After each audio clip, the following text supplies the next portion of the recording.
Aculturación, inculturación e interculturalidad. Los supuestos en las relaciones de los unos y los otros.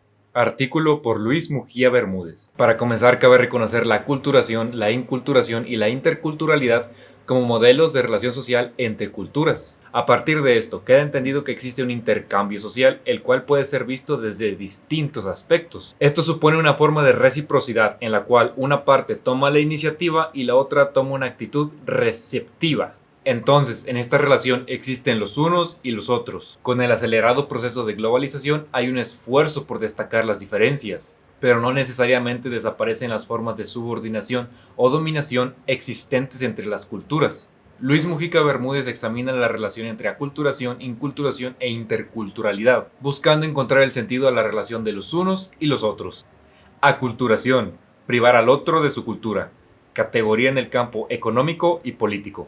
Esto se entiende como un proceso social de encuentro entre dos culturas desiguales, una dominante y una dominada. Es dominante por un lado porque la acción cultural invasora se impone por la fuerza o la violencia, y por otro lado, aunque la dominada es violentada y conquistada, hace frente a la intervención de los primeros, mediante el sometimiento incondicional o a través de la resistencia social, valiéndose de múltiples recursos de subsistencia. Históricamente, el lado intervencionista ha creído tener el poder de autoconcebirse como el poseedor de la cultura y de no tener por qué alcanzar a reconocer al otro con este mismo rasgo. Según los conquistadores de Latinoamérica, los nativos eran casi siempre salvajes, paganos y bárbaros. Actualmente los otros siguen siendo propensos a ser considerados como infieles o como terroristas. Claramente la aculturación sigue presente en nuestros días. En este sentido, los miembros del grupo dominante se consideran como los portadores de la cultura, única y sin igual. Además, se reconocen como seres superiores dotados de inteligencia, fuerza e iniciativa, a diferencia de los otros, que solamente forman parte del campo donde se puede explorar y experimentar. Este nivel de sentimiento supremacista ha sido fuertemente criticado, así como Garaudi dijo: Occidente es un accidente. No solamente es considerarse superior, es la pretensión por mantener a su grupo libre de toda contaminación externa. Según Torov, a los denominados indios eran etiquetados como generosos y cobardes, cosa que remarca la superioridad por la perspectiva aculturadora. Entonces, a los ojos del conquistador, no percibe al otro y le impone sus propios valores, y finalmente es considerado como un extranjero. La mirada a los otros, según Tarov, se hace considerando tres planos: el axiológico, el praxeológico y el epistémico. La axiología implica un juicio de valor mediante el cual se señala la igualdad o desigualdad en la relación.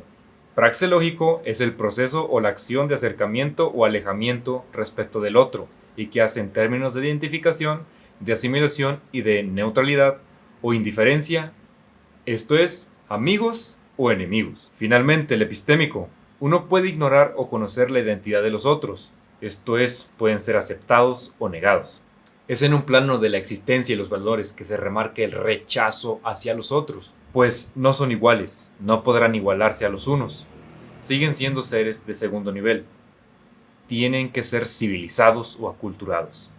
Son simples objetos ante la mirada de los unos. Hasta este punto ya lo tenemos claro. El grupo dominante se considera superior en todos los aspectos y hará todo lo posible por convertir a esta cultura en algo cercano a ella. La aculturación utiliza como medio la violencia y sus variantes, construyendo formas de docilidad que se traducen en un sistema eficaz de reproducción social. Si hay docilidad, hay dependencia y actitudes de sumisión ante los otros. El poder es una relación social de dominación y se cree que la violencia es el único medio para conseguir el ordenamiento y la estabilidad. Esto termina en grupos sumisos a la orden de un jefe. Pero claro, la verdad siempre fue única del grupo dominante, pues desde su punto de vista prohíbe, denosta y descalifica la palabra de los otros. Se considera como libertad de expresión la violación de la intimidad, la persecución de los medios de comunicación, la diatriba y el insulto, la calumnia y el ataque artero sin posibilidad de respuesta. Ahora bien, ¿qué les queda a las culturas agredidas? Solamente construir formas de resistencia y de conservar sus propios valores. O más bien, una meta por recuperar lo perdido. Curiosamente, cualquier tradición imperialista ve en la aculturación un designio de salvación para el grupo dominado. Toda modificación sufrida en el otro es un acto necesario para que al fin el otro sea uno de los nuestros. Pero a final de cuentas, el mundo colonial se basó en tener un título sobre un terreno valorizado. Ser dueño de Latinoamérica era importante por el dinero y la materia, y no por lo humano. Latinoamérica era diferente a los conquistadores, y sí, estos fueron los otros que se resistieron a la aculturación. Y claro, si un grupo se resiste, la violencia es justificada, pues es la violencia el único medio para transformar, desarrollar, civilizar y modernizar. La inculturación, entrar en la cultura del otro. La inculturación forma parte del campo religioso y educativo. A partir del término usado por la Iglesia Católica y la definición de Marshall, se puede decir que la inculturación consiste en introducir algunos contenidos en otra cultura.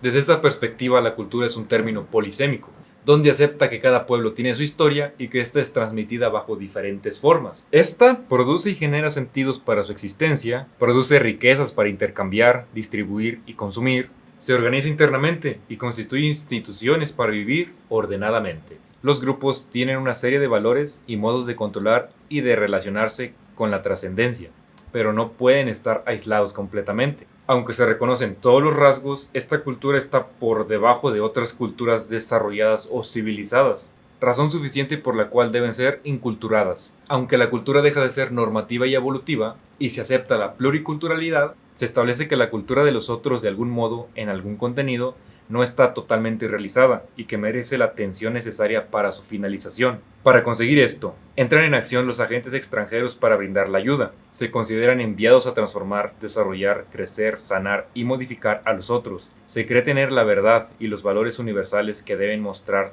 a todos los rincones. Por suerte, reconocen que también los otros tienen elementos valiosos para mostrar al mundo entero. Aquí los otros son menores de edad o marginados y pobres, inclusive los pueblos indígenas. Entonces, los agentes creen tener la misión de cambiar la condición de los inculturados.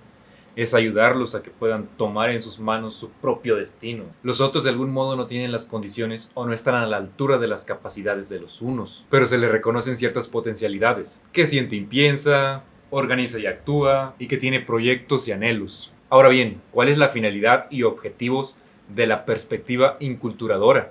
La finalidad de la inculturación es el progreso y la liberación de condiciones y estructuras injustas. Trata de suscitar el cambio de la situación porque no está suficientemente desarrollado. Esto se logra transformando desde adentro. El objetivo es proponer un conjunto de elementos culturales apoyados en la razón instrumental, discursivamente construidos. Esta actitud inculturadora de los unos tiene como propósito afectar 3 ámbitos. Número 1. Al anillo externo. Corresponden a las formas más viables que corresponden a la estructura productiva, organizativa y festiva de los grupos sociales. Número 2. Anillo intermedio. Corresponde a las relaciones humanas sociales que consideran los factores de género, generación y étnico, y sus interacciones interpersonales e intergrupales. Y por último, anillo interno. Corresponde al mundo más interno o personal de toda persona o grupo y sus relaciones intrapersonales. Inculturar es entrar a otra cultura, llevando no solamente un mensaje, sino también patrones culturales externos, con la pretensión de liberar o hacer progresar a los otros. Por ello, la inculturación es fundamentalmente una empresa educativa formativa, pues gracias a una pedagogía y metodología adecuada, se logran llevar los valores auténticos a la población en su forma más pura. Tenemos entonces los principios de inculturación. Número 1. Función pedagógica, que consiste en reconocer la pluralidad y la función de la cultura. Número 2. El aprender a escuchar a la cultura, en la que el anuncio puede ser fuente de innovaciones culturales. Y número 3. Tener conciencia de la mediatización cultural. La inculturación es el proceso de relación entre dos culturas, donde una de ellas busca adaptar aquellos valores que pueden ser utilizados para la transformación de la otra cultura. En esto, el agente utiliza una pedagogía para llevar el mensaje traducido mediante el discurso. Se trata de encarnarse, insertarse y de nacer dentro de la cultura para vivir y transformar la historia desde adentro.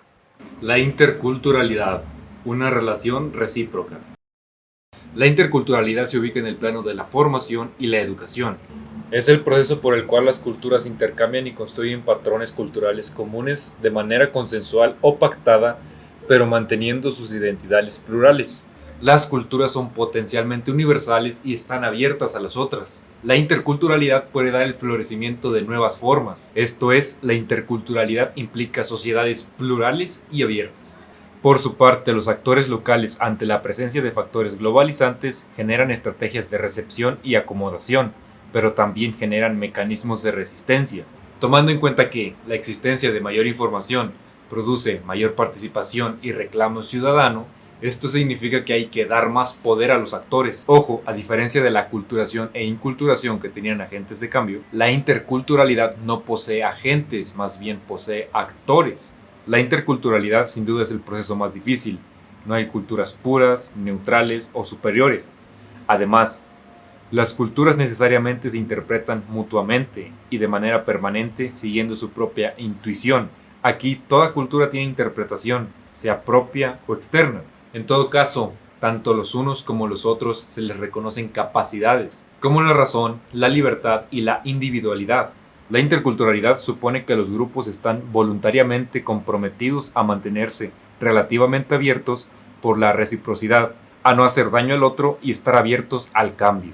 La interculturalidad, por lo tanto, es un esfuerzo por mirar el mundo a través de cristales de formas y colores distintos. De esa experiencia de miradas distintas que nos convencen de que no somos el ombligo del mundo, hace más humildad y más tolerancia, y un mundo más libre y humano.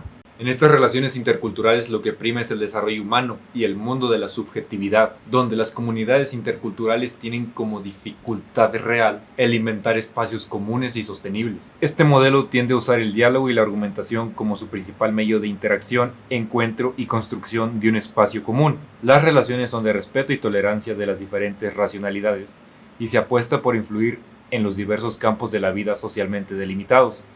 Implica necesariamente la democratización y la integración de las partes. Respecto a la educación, no tratan solamente de darle valor a la escuela. En ellas no se busca únicamente que el sujeto aprenda, sino que produzcan y creen conocimiento. En los procesos de globalización, las localidades van relacionándose entre sí según las posibilidades y las voluntades de las diversas formas de vida. Las culturas que entran en relación se necesitan mutuamente y están llamadas a vivir en simbiosis, en un mundo globalizado. Y finalmente podemos encontrar este cuadro comparativo como un resumen de lo que hemos visto. En este cuadro tenemos la aculturación, inculturación y la interculturalidad. Va desde su definición, el agente que ellos proponen, a quienes llaman el otro. Recordemos que hay los unos y los otros. Aquí hace referencia al otro, de cómo se tiene esta vista general. Tenemos la finalidad, el objetivo, su prioridad, el medio a través del cual se manifiestan y la relación que proponen. Sin más, eso fue todo.